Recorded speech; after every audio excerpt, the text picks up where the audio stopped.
بے شک اللہ تمہارے سب اعمال سے واقف ہے، اور یہ قرآن ایسا نہیں کہ اللہ کے سوا کوئی اس کو اپنی طرف سے بنا لائے۔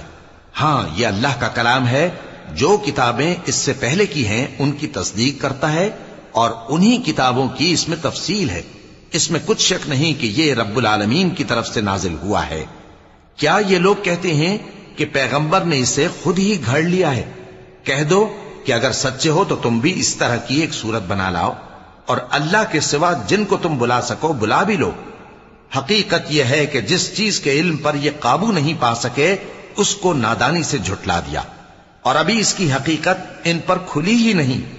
اسی طرح جو لوگ ان سے پہلے تھے انہوں نے جھٹلایا تھا، سو دیکھ لو کہ ظالموں کا کیسا انجام ہوا۔ اور ان میں سے کچھ تو ایسے ہیں کہ اس پر ایمان لے آتے ہیں، اور کچھ ایسے ہیں کہ ایمان نہیں لاتے، اور تمہارا پروردگار شریروں سے خوب واقف ہے۔ اور اگر یہ تمہاری تکذیب